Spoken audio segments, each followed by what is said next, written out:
महंगाई की मार। पेट्रोल और डीजल की कीमतों में आज एक बार फिर 80 पैसे प्रति लीटर की बढ़ोतरी की गई। बीते 2 सप्ताह में कीमतों में कुल 9.2 रुपए प्रति लीटर की बढ़ोतरी की जा चुकी है। वहीं इंटरनेशनल बाजार में क्रूड ऑयल की कीमत भले ही $100 प्रति बैरल के करीब हो, लेकिन इंडियन मार्केट में पेट्रोल डीजल की कीमतों में इजाफा लगातार हो रहा है। देश में बढ़ते तेल के दाम से जनता परेशान। वहीं सार्वजनिक क्षेत्रों की पेट्रोलियम विपणन कंपनियों की तरफ से जारी मूल्य संबंधित अधिसूचना के मुताबिक राष्ट्रीय राजधानी दिल्ली में पेट्रोल की कीमत 103.81 प्रति लीटर से बढ़कर 104.61 रुपए प्रति लीटर और डीजल की कीमत 95.7 रुपए प्रति लीटर से बढ़कर 95.87 रुपए प्रति लीटर की गई है। पेट्रोल और डीजल की कीमतों में देश भर में वृद्धि की गई, लेकिन इनके दाम स्थानीय कर के आधार पर अलग अलग राज्यों में विभिन्न हैं। पेट्रोल और डीजल की कीमतें करीब 4.5 महीने तक स्थिर रहने के बाद 22 मार्च को बढ़ाई गई थी। तब से 13वीं बार कीमतों में वृद्धि की गई है। बीते 2 सप्ताह में पेट्रोल और डीजल की कीमतों में कुल 9.2 रुपए प्रति लीटर की बढ़ोतरी की गई। वैसे तो हफ्ते में 13 बार पेट्रोल डीजल के दामों में बढ़ोतरी हुई है। दरअसल 22 मार्च से जो बढ़ोतरी का सिलसिला शुरू हुआ वो अभी तक जारी है। तो पेट्रोल और डीजल के दामों में लगातार बढ़ोतरी हो रही है और देश की जनता को दोहरी मार झेलनी पड़ रही है। जिस प्रकार से पेट्रोल डीजल के दाम ये लगातार बढ़ते जा रहे हैं, इससे जो आम जनता है वो परेशान होती यहाँ पर नजर आ रही है। क्योंकि अगर साफ तौर पर देखा जाए, यहाँ पर बहुत सी जनता का यही सवाल है कि अगर रूस और यूक्रेन के बीच जो जंग है उसकी वजह से दाम बढ़ती यहाँ नजर आ रही है, तो ऐसे में भारत के संबंध रूस से अच्छे हैं और जितने दामों में रूस जो है वो अन्य देशों को तेल बेच रहा है उनसे कम दामों में भारत में वो तेल पहुंच रही है। तो फिर भारत में दिन प्रतिदिन ये तेल के दाम जो हैं वो हर रोज ऐसे क्यों बढ़ रहे हैं और ये लगातार अब 13वीं बार ये पेट्रोल के जो दाम है वो यहाँ पर क्यों बढ़ रहे हैं, ये एक अहम सवाल यहाँ पूछा जा रहा है।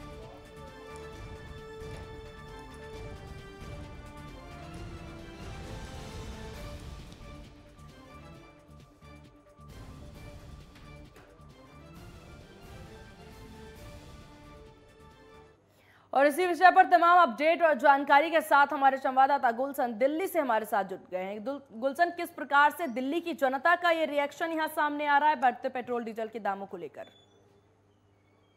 जी सीमा, बिल्कुल निश्चित रूप से मैं कहूंगा कि रिएक्शन की अगर बात करें तो महंगाई को लेकर यही कहा जा सकता है कि महंगाई को लेकर कभी भी रिएक्शन अच्छे नहीं आते, क्योंकि महंगाई आम जनता के लिए परेशानी का सबब होती है। उनके घरेलू रसोई बजट या उनके जो महीने भर के बजट होते हैं उसमें कहीं ना कहीं इफेक्ट तो डालता है। मैं आपको बता दूं कि महंगाई को लेकर के अगर हम बात करें तो महंगाई हमेशा से विपक्ष के लिए कारगर हथियार रहा है। जैसा कि इस वक्त कांग्रेस भी कर रही है, उसने महंगाई मुक्त भारत अभियान की शुरुआत कर दी है, जिसको भी शायद वो साप्ताहिक रूप से या पखवाड़े के रूप में मनाएगी। लेकिन मैं आपको बता दूं कि आपको याद होगा कि अटल बिहारी वाजपेयी की सरकार थी, लेकिन प्याज के दाम बढ़ गए थे तो तत्काल प्रभाव से उनकी सरकार गिर गई थी। उसके बाद में जब शीला सरकारें आई और उसके बाद में जो पेट्रोल के दाम थे उसमें बढ़ोतरी हुई, गैस के दाम में बढ़ोतरी हुई और खास तौर पर बिजली के दामों को जिस तरह भाजपा ने उस समय निशाना बनाया। लेकिन आज स्थिति यह है कि भाजपा खुद सत्ता में है और जो विपक्ष की अगर हम बात करें तो कांग्रेस कहीं ना कहीं मैदान में है। तो ये देखना होगा कि दोनों पार्टियां किस तरीके से अपने दोनों मसलों पर पक्ष रखते हैं कि आखिर पक्ष कहता है कि जो अंतर्राष्ट्रीय समुदाय है और क्रूड के बढ़े हुए दाम है उसकी वजह से तेल के दाम बढ़ाए जा रहे हैं। तो वहीं विपक्ष कहता है कि जब चुनाव चलता है लगातार कई महीने तक दाम नहीं बढ़ाए जाते, अचानक चुनावी प्रक्रिया खत्म होती है, ऐसे में लगातार 15 दिन में 13 बार तेल के दाम बढ़ना ये अपने आप में संकेत है। इस तरह की कहीं ना कहीं सरकारों का जो दबाव है वो रहता है कहीं ना कहीं। अब देखना दिलचस्प होगा कि इसका जवाब क्या आता है। जी बिल्कुल। और देखिए जिस प्रकार से गुलशन ये दिन प्रतिदिन पेट्रोल डीजल के दाम बढ़ते जा रहे हैं, आम जनता पर दोहरी मार देखने को मिल रही है। रसोई गैस की कीमतें बढ़ती जा रही है, बाजारों में तेल सब्जी की कीमतें बढ़ती जा रही है। ऐसे में आम जनता काफी ज्यादा यहाँ परेशान नजर आ रही है, क्योंकि आमदनी इतनी बढ़ नहीं रही जितना खर्चा लोगों का बढ़ता जा रहा है। जी बिल्कुल, आपने कम शब्दों में बहुत अच्छी बात कही कि आमदनी बढ़ नहीं रही लेकिन जो खर्चे हैं वो बढ़ते जा रहे हैं। इससे हर व्यक्ति आज की डेट में इत्तेफाक रखता है, हर व्यक्ति इस बात को सामंजस्य रखता है कि उनकी महंगाई से जो लड़ने की क्षमता थी वो कहीं ना कहीं कमजोर हो रही है। अगर देखिए हम बात करते हैं अक्सर तेल और डीजल की हम बात कर लेते हैं, पेट्रोल और डीजल की, लेकिन मैं इससे एक कदम आगे बढ़ना चाहूंगा कि जो रसोई गैस है उसके भी आप दाम देखिए कितने बढ़ चुके हैं। मैं बात करना चाहूंगा जो घरों में पीएनजी गैस पाइपलाइन आती है उसमें भी दाम बढ़ चुके हैं, और जो आप सीएनजी विकल्प बन चुकी है प्रदूषण से लड़ने के लिए, उसमें भी कोई बर्ताव नहीं बरता जा रहा है। अगर हम बात करें पिछले 8 महीने की, तो वो 39 रुपए से लेके अब 61 रुपए तक पहुंच चुकी है। तो ऐसे में सिर्फ तेल और जो डीजल के दाम है इन पर बात करना बेमानी होगी। आज महंगाई की बात करें तो शायद ही कोई ऐसा क्षेत्र है जो इससे अछूता रहा है। रिफाइंड की बात कर लीजिए आप, आज दुगना हो गया है।